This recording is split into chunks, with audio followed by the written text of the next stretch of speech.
जय श्री राम, जय श्री कृष्णा, राधे राधे। श्री जी चैनल में आप सभी श्रोताओं सखियों का हार्दिक अभिनंदन है।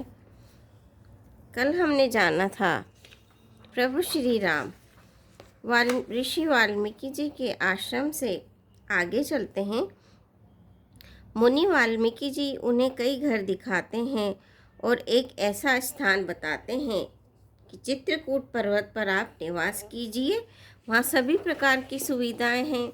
वहाँ पवित्र नदी है जिसकी पुराणों ने प्रशंसा की है और जिसको ऋषि अत्रि की पत्नी अनुसुईया जी ने अपने तपोबल से वहाँ पर लाई थी और वो गंगा जी की ही एक धारा है और उसका नाम मंदाकिनी है।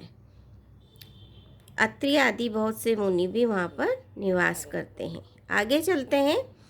चित्रकूट महिमा अमित कही महा मुनि गाई, आई नहाए सरित वर सिय समेत दो भाई। महामुनि वाल्मीकि जी ने चित्रकूट की अपरिमित महिमा बखान कर कही। तब सीता जी सहित दोनों भाइयों ने आकर श्रेष्ठ नदी मंदाकिनी में स्नान किया।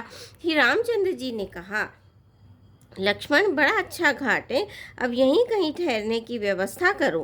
तब लक्ष्मण जी ने पयस्विनी नदी के उत्तर के ऊंचे किनारे को देखा और कहा कि इसके चारों ओर धनुष के जैसा एक नाला फिरा हुआ है। नदी मंदाकिनी उस धनुष की प्रत्यंचा डोरी है और शम दम दान बाण है। कलयुग के समस्त पाप उसके अनेकों हिंसक पशु रूप निशाने हैं। चित्रकूट ही मानो अचल शिकारी है जिसका निशाना कभी चूकता ही नहीं और जो सामने से मारता है। ऐसा कहकर लक्ष्मण जी ने स्थान दिखलाया।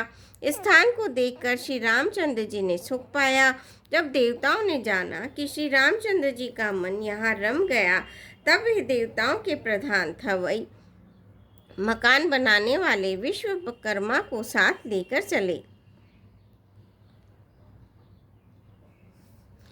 सब देवता कोल भीलों के वेश में आए और उन्होंने दिव्य पत्तों और घासों के सुंदर घर बना दिए। दो ऐसी सुंदर कुटियां बनाई जिनका वर्णन नहीं हो सकता। उनमें से एक बड़ी सुंदर छोटी सी थी और दूसरी थोड़ी बड़ी थी। लक्ष्मण जी और जानकी जी सहित प्रभु श्री रामचंद्र जी सुंदर घास पत्तों के घर में शोभायमान है, मानो कामदेव मुनि का वेश धारण करके पत्नी रति और वसंत ऋतु के साथ सुशोभित हों। उस समय देवता, नाग, किन्नर और दिक्पाल चित्रकूट में आए और श्री रामचंद्र जी ने सब किसी को प्रणाम किया। देवता नेत्रों का लाभ पाकर आनंदित हुए। फूलों की वर्षा करके देव समाज ने कहा, हे नाथ, आज आपका दर्शन पाकर हम तो सनाथ हो गए। फिर विनती करके उन्होंने अपने दुख सुनाए और दुखों के नाश का आश्वासन पाकर हर्षित होकर अपने अपने स्थानों को चले गए। श्री रघुनाथ जी चित्रकूट में आ बसे हैं। ये समाचार सुनकर बहुत से मुनि आए।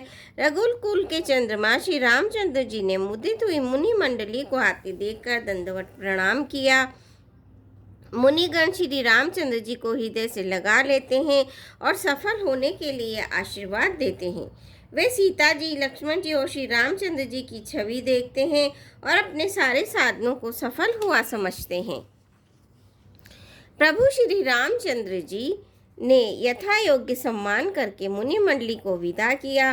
श्री रामचंद्र जी के आ जाने से वे सब अपने अपने आश्रम में अब स्वतंत्रता के साथ योग जप तप यज्ञ करने लगे। यह श्री रामचंद्र जी के आगमन का समाचार जब कोल भीलों ने पाया तो वो ऐसे हर्षित हुए मानो नवों निधियां उनके घर पर ही आ गई हों। वे दोनों में कंद मूल फल भर भर कर चले, मानो दरिद्र सोना लूटने चले हों। उनमें से जो भाई दोनों भाइयों को पहले देख चुके थे उनसे दूसरे लोग रास्ते में जाते हुए पूछते हैं। इस प्रकार श्री रामचंद्र जी की सुंदरता कहते सुनते सबने आकर श्री रघुनाथ जी के दर्शन किए। भेंट आगे रखकर वे लोग जोहार करते हैं और अत्यंत अनुराग के साथ प्रभु को देखते हैं। वे मुग्ध हुए, जहाँ के तहाँ मानो चित्र लिखे से खड़े हैं। उनके शरीर पुलकित है और नेत्रों में प्रेमाश्रुओं के जल की बाढ़ आ रही है। श्री रामचंद्र जी ने उन सबको प्रेम में मग्न जाना और प्रिय वचन कहकर सबका सम्मान किया। वे बार बार प्रभु श्री रामचंद्र जी को जोहार करते हुए हाथ जोड़कर विनीत वचन कहते हैं, हे नाथ प्रभु, आपके चरणों का दर्शन पाकर हम सब सनाथ हो गए। हे कौशलराज, हमारे ही भाग्य से आपका यहाँ शुभागमन हुआ है। हे नाथ, जहाँ जहाँ आपने अपने चरण रखे हैं वे पृथ्वी, वन, मार्ग और पहाड़ धन्य हैं। वे वन में विचरण करने वाले पक्षी और पशु धन्य हैं जो आपको देखकर सफल जन्म हो गए। हम सब भी अपने परिवार से ही धन्य हैं जिन्होंने नेत्र भरकर आपका दर्शन किया। आपने बड़ी अच्छी जगह विचार कर निवास किया है। यहाँ सभी ऋतुओं में आप सुखी रहिएगा। हम लोग सब प्रकार से हाथी, सिंह, सर्प और बाघों से बचाकर आपकी सेवा करेंगे। हे प्रभु, यहाँ के बीहड़, वन, पहाड़, गुफाएं और खो सब पग पग हमारे देखे हुए हैं। हम वहाँ उन स्थानों में आपका शिकार खिलवाएंगे और तालाब, झरने आदि जलाशयों को दिखाएंगे।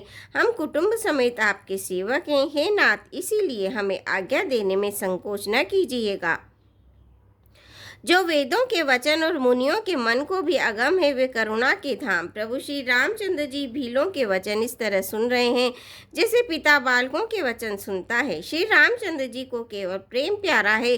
जो जानने वाला हो, जानना चाहता हो, वह जान ले। तब श्री रामचंद्र जी ने प्रेम से परिपुष्ट हुए प्रेम पूर्ण कोमल वचन कहकर उन सब वन में विचरण करने वाले लोगों को संतुष्ट किया। फिर उनको विदा किया। वे सिर नवाकर चले और प्रभु के गुण कहते सुनते घर आए। इस प्रकार देवता और मुनियों को सुख देने वाले दोनों भाई सीता जी समेत वन में निवास करने लगे। जब से श्री रघुनाथ जी वन में आकर रहे, तब से वन मंगलदायक हो गया। अनेकों प्रकार के वृक्ष फूलते और फलते हैं। उन पर लिपटी हुई सुंदर बेलों के मंडप तने हैं। वे कल्पवृक्ष के समान स्वाभाविक ही सुंदर है, मानो वे देवताओं के वन को छोड़कर आए हों। भोरों की पंक्तियां बहुत ही सुंदर गुंजार करती हैं और सुख देने वाली शीतल मंद सुगंधित हवा चलती रहती है। नीलकंठ, कोयल, तोते, पपीहे, चकवे, चकोर आदि पक्षी कानों को सुख देने वाली और चित्त को चुराने वाली तरह तरह की बोलियां बोलते हैं। हाथी, सिंह, बंदर, सुअर, हिरन ये सब वैर छोड़कर साथ साथ विचरते हैं। शिकार के लिए फिरते हुए श्री रामचंद्र जी की छवि को देखकर पशुओं के समूह विशेष आनंदित होते हैं। जगत में जहाँ तक जितने देवताओं के वन हैं, सब श्री रामचंद्र जी के वन को देखकर सियाते हैं। गंगा, सरस्वती, सूर्य कुमारी, यमुना, नर्मदा, गोदावरी आदि धन्य पुण्य में नदियाँ, सारे तालाब, समुद्र, नदी और अनेकों नद सब मंदाकिनी की बड़ाई करते हैं। उदयाचल, अस्ताचल, कैलाश, मंदराचल और सुमेरु आदि सब जो देवताओं के रहने के स्थान हैं, और हिमालय आदि जितने पर्वत हैं, सभी चित्रकूट का यश गाते हैं। विंध्याचल बड़ा आनंदित है, उसके मन में सुख समाता ही नहीं, क्योंकि उसने बिना परिश्रम ही बहुत बड़ाई पाली है। चित्रकूट के पक्षी, पशु, बेल, वृक्ष, तृण, अंकुर आदि सभी जातियां पुण्य की राशि है और धन्य हैं। देवता दिन रात ऐसा कहते रहते हैं। आँखों वाले जीव श्री रामचंद्र जी को देखकर जन्म का फल पाकर शोक रहित हो जाते हैं और अचर, पर्वत, वृक्ष, भूमि, नदी आदि भगवान की चरण रज का स्पर्श पाकर सुखी होते हैं। यूँ सभी परम पद मोक्ष के अधिकारी हो गए। वन और पर्वत स्वाभाविक ही सुंदर, मंगलमय और अत्यंत पवित्रों को भी पवित्र करने वाला है। उसकी महिमा किस प्रकार कही जाए। जहाँ सुख के समुद्र श्री रामचंद्र जी ने निवास किया हो, क्षीर सागर को त्याग कर और अयोध्या को छोड़कर जहाँ सीता जी, लक्ष्मण जी और श्री रामचंद्र जी आकर रहे, उस वन की जैसी परम शोभा है, उसको हजार मुख वाले जो लाक्षेश जी हो तो वे भी नहीं कह सकते। उसे भला मैं किस प्रकार से वर्णन करके कह सकता हूँ। कहीं पोखरे का क्षुद्र कछुआ भी मंदराचल उठा सकता है। लक्ष्मण जी मन, वचन और कर्म से श्री रामचंद्र जी की सेवा करते हैं। उनके शील और स्नेह का वर्णन नहीं किया जा सकता। छीनु छीनु लखिसिय राम पद, जानी आप परनेहु, करत न सपनेहु लखन उचितु, बंधु मातु पितु गेहु, सियापति रामचंद्र की जय, पवन पुत हनुमान की जय, मंगल भवनिय मंगल हारी, धबउ सुदशरथ अजर बिहारी, दीन दयाल विरद संभारी, हरौ नाथ मम संकट भारी। श्रोताओं, आज के लिए बस इतना ही। धन्यवाद। कल फिर आपसे भेंट होगी। जय श्री राम।